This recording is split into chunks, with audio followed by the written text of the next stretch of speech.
Halo, ketemu lagi dengan Kak Lucy. Kali ini Kak Lucy akan membawakan kembali petualangan 3 liliput pohon dari majalah Bobo. Petualangannya berjudul Laba-Laba Sakti. Yuk kita dengarkan dongeng hari ini. Engin dan Ensi Liliput sedang mengumpulkan batu warna-warni di tepi kolam. Tiba-tiba, laba-laba! Uwet berteriak dengan keras dan lari ketakutan. Seekor laba-laba besar mengejarnya. Uwet melihat sebuah botol di tepi kolam. Ia segera mendorong botol itu ke tengah dan menaikinya. Si laba-laba terus mengejarnya. "Uwet, hati-hati!" teriak Engin dan Ensi. Aku takut! Uwet berusaha menjaga keseimbangan agar tidak jatuh. Sementara laba-laba yang berjalan di atas air semakin dekat ke arah Uwet. Untungnya Ensi dan Engin mendapat akal. Mereka segera melempar batu ke arah danau.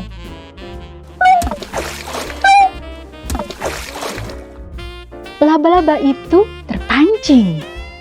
Ia kini bergerak ke arah batu-batu yang jatuh ke dalam air. Tetapi tiba-tiba Uwet terpeleset. Botol yang dinaikinya bergerak menggelinding. Tolong, tolong! Botolnya gelinding, ding, ding, ding, ding. Uwet mengayuh kakinya secepat mungkin agar tidak jatuh. Tapi Uwet akhirnya tercebur juga. Engin segera melempar ban penyelamat. "Uwet, tangkap! Ayo tangkap!" teriak Engin. "Pasti itu laba-laba sakti. Kenapa ia bisa berjalan di atas air?" protes Uwet yang kedinginan. "Kamu laba-laba bisa jalan di atas air karena tubuh mereka ringan. Ada udara di antara rambut-rambut pendek di kaki mereka," jelas Ensi sambil membaca bukunya. Oh, Uwet mengangguk-ngangguk tanda mengerti. Nah, begitu dongeng petualangan 3 liliput pohon untuk hari ini. Apa ya pesannya? Pesannya tetap kita harus banyak membaca agar semakin banyak tahu. Seperti Ensi yang selalu punya banyak pengetahuan. Kali ini ia banyak tahu tentang sifat-sifat laba-laba dari buku yang dibacanya. Sampai jumpa di dongeng berikutnya. Salam.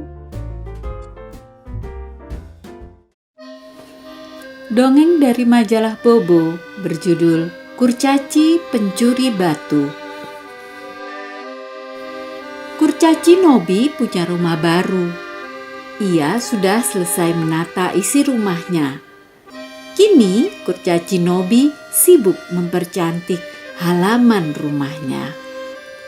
Pagi ini ia berjalan di tepi sungai.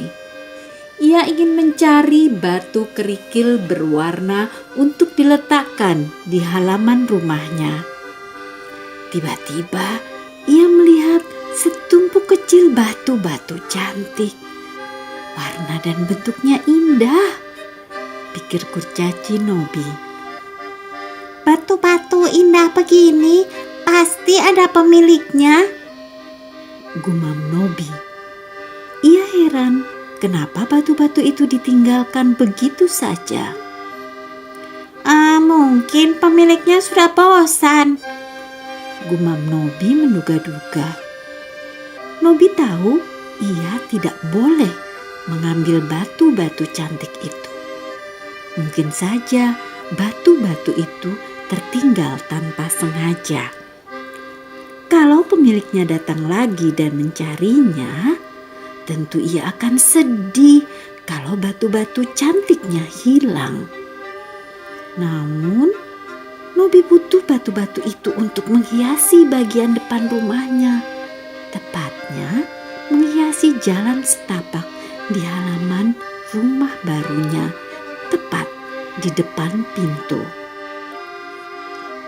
Rasanya tidak mungkin kalau batu ini tertinggal. Kurcaci pemiliknya pasti tidak butuh lagi, kata Nobi akhirnya pada diri sendiri.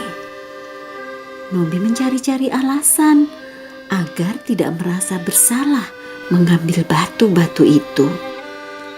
Dengan gembira, Nobi membawa pulang batu-batu kecil yang cantik itu. Namun, hatinya tetap gelisah. Ia tetap merasa seperti mencuri. Selama beberapa hari, Nobi menutup batu-batu itu dengan lumut kering. Ia takut ketahuan pemilik batu. Suatu hari, Nobi membuka lapisan lumut kering yang menutupi batu-batu itu. Ia ingin memeriksa apakah batu itu tetap ada di sana. memang indah sekali, gumam Nobi kagum saat melihat batu-batu di bawah lumut itu.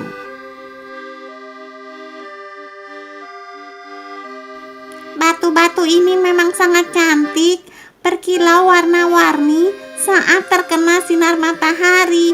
Bentuknya juga halus dan unik, gumamnya. Nobi lalu mendapat ide. Aku akan bikin pesta dan mengundang teman-temanku. Akan kupamerkan batu-batu indah ini pada mereka. Nobi tak mau menunggu lama. Pagi itu juga ia mengundang kurcaci-kurcaci tetangganya untuk datang ke pestanya. Ia juga mengundang hewan-hewan kecil yang biasa bermain dengannya. Datang ya ke pestaku nanti sore, undang Nobi pada mereka. Apa kau berulang tahun, Nobi? Tanya Bu Kelinci yang diundangnya. Nobi tertawa. Aku belum berulang tahun. Ini hanya pesta untuk rumah dan halaman baruku. Ada benda-benda indah yang ingin kuperlihatkan pada kalian, kata Nobi sok misterius. Benda apa? Tanya kurcaci Dipo, sahabat Nobi. Kalau mau tahu, kau harus datang ke rumah baruku, Dipo, ledek Nobi lalu melambai pergi. Setelah mengundang tetangga, Nobi menghabiskan pagi itu dengan membuat kue. Kue-kue yang sudah jadi ditatanya di piring-piring warna-warni. Menjelang sore, Nobi melihat dari jendela dapur. Tamu pertamanya sudah datang. Pak Tupai dan kurcaci Dipo, sahabatnya. Nobi bergegas keluar rumah menyambut mereka. Mana benda indah yang ingin kau perlihatkan? Tanya Dipo penasaran. Nobi mengangkat lumut-lumut kering di depan pintu rumahnya. Tara, lihatlah, seru Nobi penuh kejutan. Pak Tupai dan Dipo hanya diam dengan dahi berkerut. Mereka tidak melihat benda indah di bawah lumut-lumut itu. Di depan mereka hanya tampak kepingan-kepingan hancur. Apa yang terjadi? Kenapa batu-batu cantikku jadi hancur? Seru Nobi malu dan terkejut. Pada saat itu, tamu-tamu Nobi mulai banyak berdatangan. Mereka semua mengerumuni Nobi, Pak Tupai, dan Dipo. "Oh, kalian sedang melihat apa?" tanya mereka heran. Nobi sangat kecewa dan tidak bisa berbuat apa-apa. Tiba-tiba terdengar suara dari belakang mereka. Maaf, aku terlambat. Tapi aku baru saja menemukan anak-anak bebekku. Ada kurcaci jahat yang mencuri telur-telur bebekku. Tapi untunglah semua telur sudah menetas. Aku menemukan mereka di tepi sungai. Itu ternyata suara si Dili bebek. Ia masuk ke halaman rumah Nobi dengan bangga. 3 anak bebeknya yang cantik mengikutinya dari belakang. Apa yang kalian lihat itu? Tanya Dili saat melihat Nobi dikerumuni tamu lain. Ketika ia melihat pecahan cangkang telur di bawah lumut, ia sangat marah. Nobi kurcaci, kamu mengambil telur-telurku. Teriaknya marah. Tapi kamu berhasil menetaskan telur-telurku. Bagaimana caranya? Tubuhmu terlalu kecil untuk mengerami 3 butir telur. Semua tamu tertawa mendengar perkataan Dili. Mereka merasa geli membayangkan Nobi mengerami telur bebek. Dili juga tertawa. Ia akhirnya memaafkan Nobi. Mereka semua lalu menikmati teh dan kue yang telah disediakan Nobi. Nobi berjanji tidak akan mencuri apapun walau hanya batu. Ia mendapat pelajaran berharga. Teman-teman, jangan lupa kunjungi website untuk anak ya, bobo.id. Like, comment, share, dan subscribe juga ke channel Bobo yuk!